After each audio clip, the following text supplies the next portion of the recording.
नमस्कार, मैं जितेंद्र शर्मा। राजस्थान चुनाव में भारतीय जनता पार्टी की जो वाकई हालत देखने को मिल रही है, उससे ये कहा नहीं जा सकता कि किस तरह से परिवर्तन राजस्थान में होगा। वो जो सारे जो माजरे देखने को मिल रहे हैं, कभी कभी तो प्रधानमंत्री नरेंद्र मोदी ऐसे हेड स्पीच देते हैं, कभी कभी ऐसे तंज कसते हैं। राजनीति में सारी चीजें जायज है और होनी चाहिए, लेकिन आप जो देख रहे हैं वो कुछ जरूरत से ज्यादा हो सकता है गलत है। अमित शाह की बात करते हैं। अजमेर के नसीराबाद में देश के प्रधानमंत्री मोदी के चाणक्य अमित शाह, जो चाणक्य नीति जो कहा जाता है कि जब चाणक्य जब नीति चलती है उसके बाद बड़ी से बड़ी पार्टी धराशायी हो जाती है, लेकिन अमित शाह चाणक्य की जो नीति है वो अगर फेल हुई तो अशोक गहलोत के जादूगर के जादू के सामने हो गई। नसीराबाद अजमेर में जब भी अमित शाह रैली कर रहे थे, मन से भाषण दे रहे थे और जयकारे लगा रहे थे, तो पब्लिक कोई वाकई उनको रेस्पॉन्स नहीं दे रही थी। ये बहुत बड़ी बात है कि दिल्ली से चलकर एक गृह मंत्री और पूरे देश के दूसरे नंबर यानी मोदी से अगर बाद में किसी का नंबर आता है तो अमित शाह चाणक्य आता है। और जब वो बात कहां से चालू हुई थी, सबसे पहले तो एक वीडियो देखिए आप। साथ बोलिए भारत माता की। क्यों भाई, क्या हो गए आप लोगों की आवाज को? अरे यार, इतने दूर से आया हूं, नसीराबाद वाले ऐसे बोलेंगे क्या? दोनों हाथ उठाओ। अरे यार, इतनी दूर से आया हूं, नसीराबाद वाले ऐसे बोलेंगे क्या? सोचिए आप। और वो भी भारत माता की जय। बिल्कुल सही सुना आपने। चाणक्य अमित शाह जब भारत माता की जय के नारे वहां से लगवा रहे थे मंच से, तो नसीराबाद वालों ने उनको कोई तवज्जो नहीं दी। उसके बाद वो बोले कि अरे यार, इतने दूर से आया हूं, नसीराबाद वाले ऐसे बोलेंगे क्या?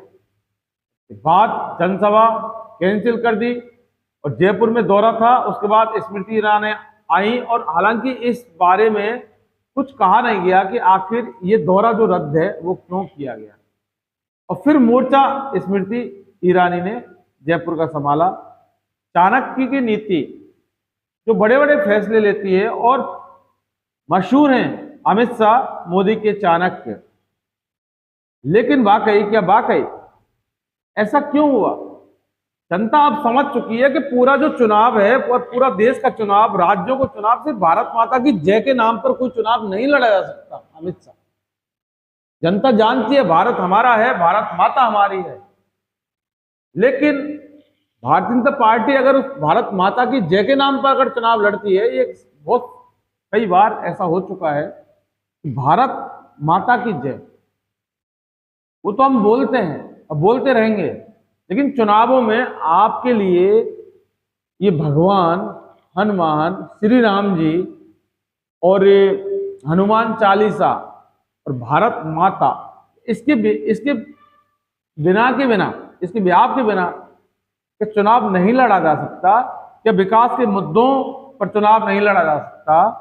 क्या मंच से आप विकास की बात नहीं कर सकते, रोजगार की बात नहीं कर सकते, बेरोजगारी की बात नहीं कर सकते, देश की विकास की बात नहीं कर सकते? लेकिन सिर्फ भारत माता की जय जब बोला गया तो क्या नसीराबाद की जनता इस चीज को समझ गई कि बीजेपी के पास भारत माता की जय के अलावा कुछ और नहीं है? और जब अमित शाह ने भारत माता की जय के नारे लगाए और जनता से बोला कि आप भी नारे लगाओ, तो फिर जनता का रेस्पॉन्स जब नहीं मिला तो अमित शाह को ये मजबूरन बोलना पड़ा कि अरे यार, इतने दूर से आया हूं, नसीराबाद वाले ऐसे बोलेंगे क्या? तो अमित शाह, आपने बहुत बड़ा एहसान किया कि राजस्थान में आप आए क्यों थे? मोदी काफी है राजस्थान में, तो आपको आने की जरूरत क्या पड़ी? दुनिया भर के भाषण तो वो ही दे लेते हैं। और आए, फिर जनता ने रेस्पॉन्स नहीं दिया, तो कम से कम जनता से ये तो पूछना चाहिए था आपको कि आखिर क्या वजह है कि आप रेस्पॉन्स नहीं दे रहे, आपकी प्रॉब्लम क्या है, आपकी समस्या क्या है? आप एहसान जता रहे थे कि इतनी दूर से आया हूं, ये राजस्थान है, आपके एहसान की कोई जरूरत नहीं है, और आप आए क्यों थे? नहीं आना चाहिए था आपको। बात भारत माता की जय नहीं बोली तो पूछते एक बार कि आखिर आप क्यों नहीं बोल रहे? तो मंच से उतरकर पब्लिक के बीच में जाते, जनता के बीच में जाते, जनता से संवाद करते, जनता से बात करते, निकलकर चीजें सामने आती, इनको दूर करने के प्रयास करते, जनता का दिल जीतते अमित शाह, चाणक्य साहब। भारत माता की जय। रेस्पॉन्स नहीं मिला, अरे यार इतनी दूर से आया हूं, नसीराबाद वाले ऐसे बोलेंगे क्या? तो ये बहुत चीजें पुरानी हो गई, अब ये लोगों ने इसको छोड़ दिया। राजस्थान का चुनाव है, विकास के मुद्दे पे होगा, रोजगार पर होगा, और एजुकेशन पर होगा, और युवाओं के भविष्य के ऊपर, इन मुद्दों पर यह चुनाव होगा।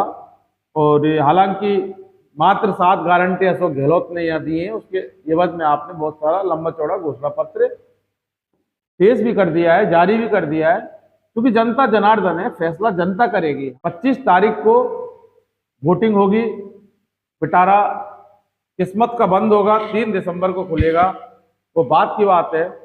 लेकिन आप भी कम से कम ये भारत माता की जय, भगवान श्री राम जी, राम मंदिर, इन चुनावों में इन चीजों को मत घसीटियो, वरना नुकसान आपको हो रहा है, होता आएगा। कि जनता इतनी बेवकूफ नहीं है, जनता समझ गई, आपको भी समझ गई, आपकी नीतियों को भी समझ गई, और आपके भाषणों को भी समझ गई।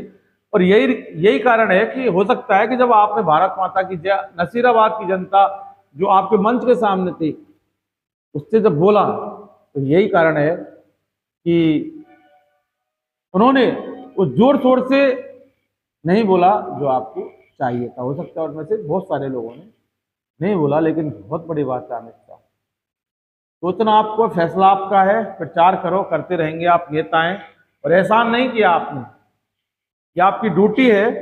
और अगर आपको लगता है कि एहसान किया, तो फिर आप कभी भी किसी राज्य में चुनावी रैली और सभाओं में कतई मत जाना, और बिल्कुल भी नहीं जाना। लेकिन आपकी चाणक्यगिरी इस राजस्थान में अशोक गहलोत जादूगर के सामने शायद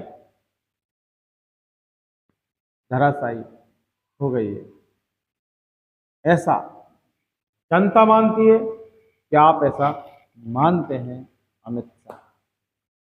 दोस्तों फिलहाल के लिए बस इतना ही। अगर आपने हमारा चैनल इन्वेस्टिगेशन मीडिया सब्सक्राइब नहीं किया तो फौरन कर लीजिए, और नीचे बेल आइकन जैसी घंटी को जरूर दबाइए। आप हमसे किस मुद्दे पर वीडियो बनवाना चाहते हैं कमेंट सेक्शन में जाकर जरूर बताएं, और ये जो वीडियो है इसको आप अपने जानकारों को जरूर शेयर कीजिए, जिससे कि आपने तो देख लिया, लेकिन वो लोग भी देख सकेंगे। और चूंकि हमारे चैनल को आपके सपोर्ट की जरूरत है, इसलिए हमारे चैनल को ज़्यादा से ज़्यादा सब्सक्राइब करें, और बेल आइकन को दबाएं, और अगर संभव हो सके आर्थिक सहयोग जरूर करें, जरूर करें। नमस्कार।